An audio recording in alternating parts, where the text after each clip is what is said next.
بسم اللہ الرحمن الرحیم۔ السلام علیکم ناظرین۔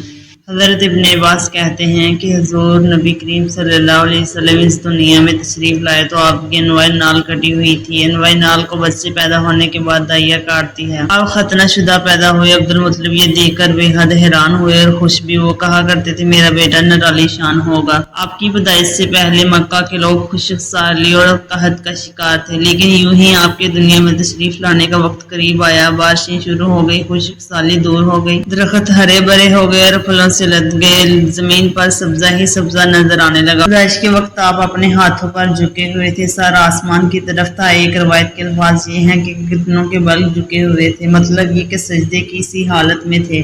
آپ کی مٹھی بند تھی، شہادت کی انگلی اٹھی ہوئی تھی، جیسا کہ ہم نماز میں اٹھاتے ہیں۔ حضور نبی کریم صلی اللہ علیہ وسلم فرماتے ہیں جب میری والدہ نے مجھے جنم دیا تو ان سے ایک نور نکلے، اس نور سے شام کے محلات جگمگا اٹھے۔ آپ صلی اللہ علیہ وسلم کے والدہ سیدہ آمنہ فرماتی ہیں کہ محمد صلی اللہ علیہ وسلم کی پیدائش کے وقت ظاہر ہونے والے نور کی روشنی میں مجھے بصری میں چلنے والے اونٹوں کی گردنیں تک نظر آئیں۔ علامہ سہلی رحمہ اللہ نے لکھا ہے کہ جب آپ پیدا ہوئے تو آپ نے اللہ کی تعریف کی۔ ایک روایت میں یہ الفاظ آئے ہیں کہ اللہ اکبر کبیرہ والحمدللہ کثیرہ وسبحان اللہ بکرۃ واصیلہ۔ اللہ تعالیٰ سب سے بڑا ہے، اللہ تعالیٰ کی بے حد تعریف ہے اور میں صبح و شام اللہ کی پاکی بیان کرتا ہوں۔ آپ کی ولادت کس دن ہوئی؟ اس بات پر سب کا اتفاق ہے کہ وہ پیر کا دن تھا۔ آپ صبح فجر طلوع ہونے کے وقت دنیا میں تاریخ پیدائش کے سلسلہ میں بہت، ایک روایت 8 ربیع الاول کی، ایک روایت 2 ربیع الاول کو پیدا ہوئے۔ اس سلسلہ میں بھی اور بھی بہت سی روایات ہیں۔ زیادہ تر مورخین کا خیال ہے کہ آپ 8 ربیع الاول کو پیدا ہوئے۔ تقویم کے طریقہ کے حسب سے جب تاریخ نکالی گئی تو 9 ربیع الاول نکلی۔ مطلب یہ کہ اسی بارے میں بالکل صحیح بات کسی کو معلوم نہیں۔ اس پر سب کا اتفاق ہے کہ مہینہ ربیع الاول کا تھا اور دن پیر کا تھا۔ یہ بھی کہا جاتا ہے کہ آپ کو پیر کے دن ہی نبوت ملی، پیر کے روز ہی آپ نے مدینہ منورہ کی طرف ہجرت فرمائی اور پیر کے روز ہی آپ کی وفات ہوئی۔ آپ عام الفیل میں پیدا ہوئے، یعنی ہاتھیوں والے سال میں۔ اس سال کو ہاتھیوں والا سال اس لیے کہا جاتا ہے کہ ابراہا نے ہاتھیوں کے ساتھ مکہ مکرمہ پر چڑھائی کی تھی۔ آپ کی پیدائش اس واقعہ کے کچھ دن ہی بعد ہوئی تھی۔ واقعہ کچھ اس طرح ہے کہ ابراہ یمن کا عیسائی حاکم تھا۔ حج کے دنوں میں اس نے دیکھا کہ لوگ بیت اللہ کا حج کرنے جاتے۔ اس نے اپنے لوگوں سے پوچھا یہ لوگ کہاں جاتے ہیں؟ اسے جواب ملا بیت اللہ کا حج کرنے کے لیے مکہ جاتے ہیں۔ اس نے پوچھا بیت اللہ کس چیز کا بنا ہوا ہے؟ اسے بتایا گیا پتھروں کا۔ اس نے پوچھا اس کا لباس کیا ہے؟ بتایا ہمارے ہاں سے جو داڑھی دار کپڑا جاتا ہے اسی سے اس کی پوشاک تیار ہوتی ہے۔ ابراہ عیسائی تھا۔ ساری بات سن کر اس نے کہا مسیح کی قسم میں تم لوگوں کے لیے اس سے اچھا گھر تعمیر کروں گا۔ اسی طرح اس نے سرخ، سفید، زرد اور سیاہ پتھروں سے ایک گھر بنوایا، سونے اور چاندی سے اس کو سجایا، اس میں گئے دروازے رکھوائے، اس میں سونے کے پتھر چڑھوائے، اس کے درمیان میں جواہر لگوائے، اس مقام میں ایک بڑا سا یاقوت لگوایا، پردے لگوائے، وہاں خوشبوئیں سلگانے کا انتظام کیا۔ اس کی دیواروں پر اس قدر مشق میں لایا جاتا کہ وہ سیاہ رنگ کی ہو گئی، یہاں تک کہ جواہر بھی نظر نہیں آتے تھے۔ پھر لوگوں سے کہا اب تمہیں بیت اللہ کا حج کرنے کے لیے مکہ جانے کی ضرورت نہیں رہی، میں نے یہیں تمہارے لیے بیت اللہ بنوا دیا ہے، لہٰذا اب تم اس کا طواف کرو۔ اسی طرح کچھ قبائل کئی سال تک اس کا حج کرتے رہے، اس میں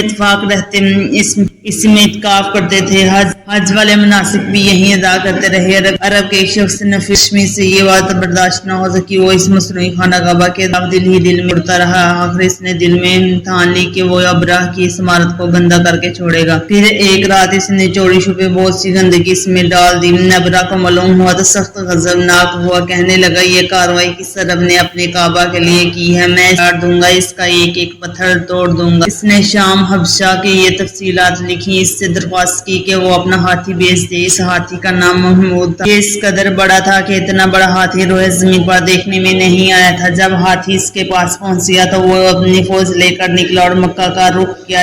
یہ لشکر جب مکہ قریب جوار میں پہنچا تو ابراہ نے فوج کو حکم دیا کہ ان لوگوں کے جانور لوٹ لیے جائیں۔ اس کے حکم پر فوجیوں نے جانور پکڑ لیے، اس میں عبد المطلب کے اونٹ بھی تھے۔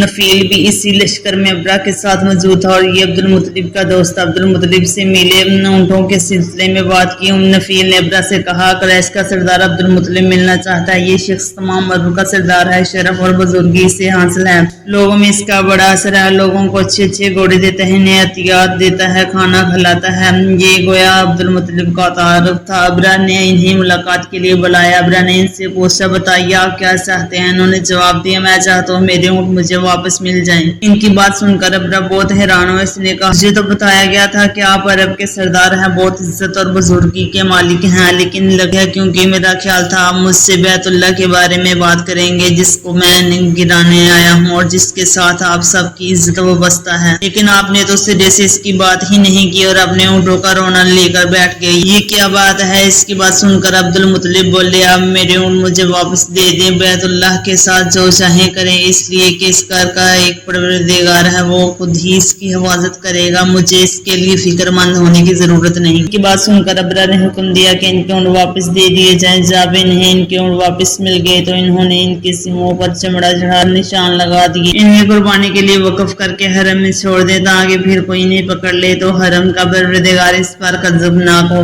پھر عبد المطلب ہیرا پہاڑ پر چڑھ گئے، ان کے ساتھ ان کے کچھ دوست تھے۔ انہوں نے اللہ سے درخواست کیا، اے اللہ، انسان اپنے سامان کی حفاظت کرتا ہے تو اپنے سامان کی حفاظت کر۔ ادھر سے ابرہ اپنا لشکر لے کر آگے بڑھا، وہ خود ہاتھی پر سوار لشکر کے درمیان موجود تھا۔ ایسے میں اس کے ہاتھی نے آگے بڑھنے سے انکار کر وہ زمین پر بیٹھ گیا۔ ہاتھی بانوں نے اسے اٹھانے کی کوشش کی لیکن وہ نہ اٹھا۔ انہوں نے اس کے سر پر ضربیں لگائیں، انکس چبوئے مگر وہ کھڑا نہ ہوا۔ کچھ سوچ کر انہوں نے اس کا رخ یمن کی طرف کیا تو وہ فوراً اس طرف چلنے لگا۔ اس کا رخ پھر مکہ کی طرف کیا تو پھر رک گیا۔ ہاتھی بانوں نے یہ تجربہ بار بار کیا۔ آخر ابرہ نے حکم دیا، ہاتھی کو شراب پلائی جائے تاکہ نشے میں اسے کچھ ہوش نہ رہے۔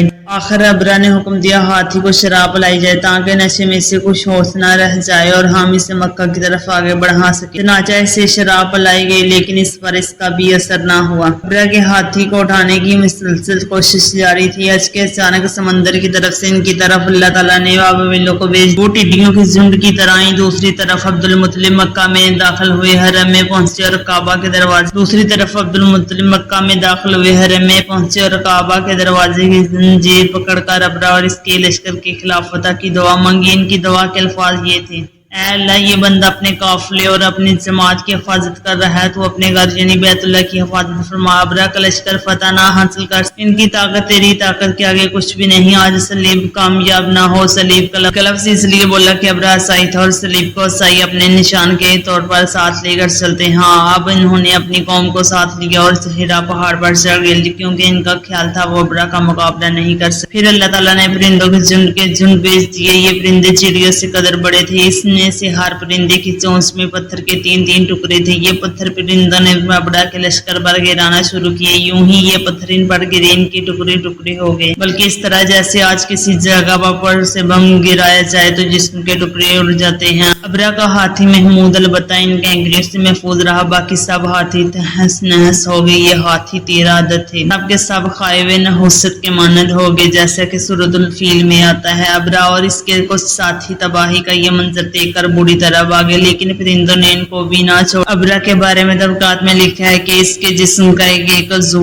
الگ ہو کر گرتا چلا گیا، یعنی وہ بھاگ رہا تھا اور اس کے جسم کا ایک حصہ الگ ہو کر گر رہا تھا۔ دوسری طرف عبد المطلب اس انتظار میں تھے کہ کب حملہ ہوتا ہے، لیکن حملہ آور جب مکہ میں داخل نہ ہوئے تو وہ حالات معلوم کرنے کے لیے نیچے اترے۔ مکہ سے باہر نکلے، انہوں نے دیکھا سارا لشکر تباہ ہو چکا ہے، خوب مال غنیمت ان کے ہاتھ آیا ہے، بے شمار سامان، مال میں سونا چاندی بھی بے تحاشا ہے۔ لشکر میں سے کچھ لوگ ایسے بھی تھے جو واپس نہیں بھاگے تھے، یہ مکہ میں رہ گئے تھے۔ ان میں ابرہ کے ہاتھی کا معاویہ بھی تھا جو محمود کو آگے لانے میں ناکام رہا تھا۔ ہمارے نبی حضرت محمد صلی اللہ علیہ وسلم اس واقعہ کے چند دنوں بعد پیدا ہوئے۔ آپ جس مقام میں پیدا ہوئے وہ صفا پہاڑی کے قریب تھا۔ حضرت کعب احباب روایت کرتے ہیں کہ میں نے تورات میں پڑھا تھا کہ رسول اللہ علیہ وسلم کی پیدائش مکہ میں ہوگی۔ یہ کعب پہلے یہودی تھے، اس لیے تورات پڑھا کرتے تھے۔ دنیا میں آتے ہی حضور کریم صلی اللہ علیہ وسلم روئے۔ حضرت عبد الرحمن بن عوف کی والدہ کہتی ہے، جب حضرت آمنہ کے ہاں ولادت ہوئی تو میں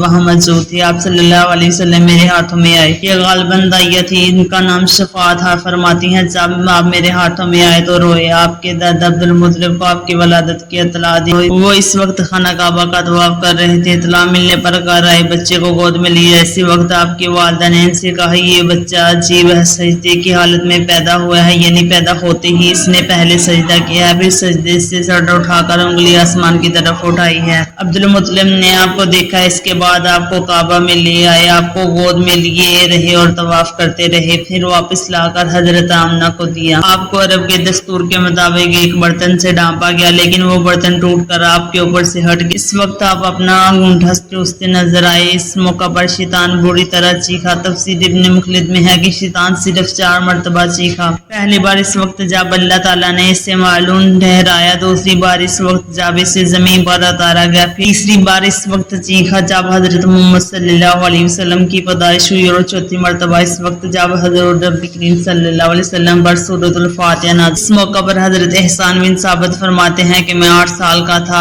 جو کچھ دیکھتا اور سنتا تھا اس کو سمجھتا تھا۔ ایک صبح میں نے یثرب یعنی مدینہ منورہ میں ایک یہودی کو دیکھا، وہ ایک اونچے ٹیلے پر چڑھ کر چلا آ رہا تھا۔ لوگ اس یہودی کے گرد جمع ہو گئے اور بولے، کیا بات ہے، کیوں چیخ رہے ہو؟ یہودی نے جواب دیا، احمد کا ستارہ طلوع ہو گیا اور وہ آج رات پیدا ہو گئی۔ حضرت احسان بن ثابت رضی اللہ تعالیٰ عنہ بعد میں 60 سال کی عمر میں مسلمان ہوئے تھے۔ 120 سال کی عمر میں انہوں نے وفات پائی، گویا ایمان کی حالت میں 60 سال زندہ رہے۔ بہت اچھے شاعر تھے، نبی کریم صلی اللہ علیہ وسلم کی اپنے اشعار میں تعریف کیا کرتے تھے اور دشمنوں کی غزویت کے موقع پر اشعار کے ذریعے مسلمانوں کو جوش دلاتے تھے۔ اس بنیاد پر انہیں اشعار رسول کا خطاب ملا تھا۔ حضرت کعب احباب فرماتے ہیں کہ میں نے تورات میں پڑھا کہ اللہ تعالیٰ نے حضرت موسیٰ کو حضرت محمد صلی اللہ علیہ وسلم کی ولادت کے وقت کی خبر دے دی تھی، اور حضرت موسیٰ نے اپنی قوم بنی اسرائیل کو اس کی اطلاع دے دی تھی۔ اسی سلسلہ میں انہوں نے فرمایا تھا، تمہارے نزدیک جو مشہور چمکدار ستارہ ہے، جب وہ حرکت میں آئے گا تو وہی وقت رسول کی پیدائش کا ہو۔ یہ خبر بنی اسرائیل کے علماء ایک دوسرے کو دیتے چلے آ رہے تھے، اور اسی طرح بنی اسرائیل کو بھی حضرت محمد صلی اللہ علیہ وسلم کی ولادت کا وقت یعنی ان کی علامت معلوم ہو گئی۔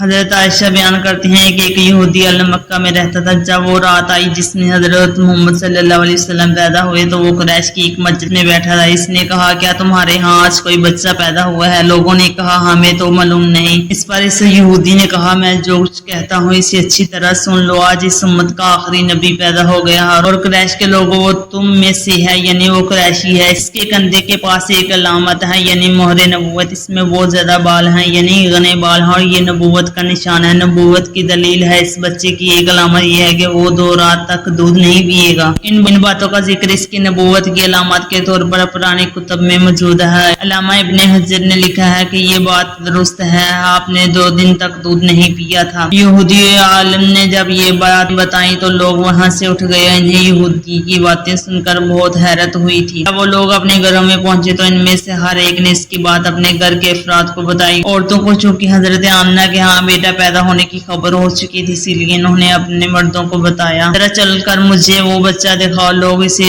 ساتھ لیے حضرت آمنہ کے گھر کے باہر آئے، ان سے بچہ دکھنے کی درخواست کی۔ آپ نے بچے کو کپڑے سے نکال کر انہیں دے دیا۔ لوگوں نے آپ کے کندھے پر سے کپڑا ہٹایا۔ یہودی کی نظر یوں ہی ان مہر نبوت پر پڑی، وہ فوراً بے ہوش ہو کر گر پڑا۔ اسے ہوش آیا تو لوگوں نے اس سے پوچھا، تمہیں کیا ہو گیا؟ جواب میں اس نے کہا، میں اس غم سے بے ہوش ہو رہا تھا کہ میری قوم میں سے نبوت ختم ہو گئی ہے، اور اے قریشیو، اللہ کی قسم یہ بچہ تم پر زبردست غلبہ حاصل کرے گا اور اس کی شہریت مشرق سے مغرب تک پھیل جائے۔ اسی طرح کی سب کہانیاں سننے کے لیے ہمارے چینل کو سبسکرائب کیجیے۔ اگر کہانی اچھی لگی تو کمنٹ میں ضرور بتائیے۔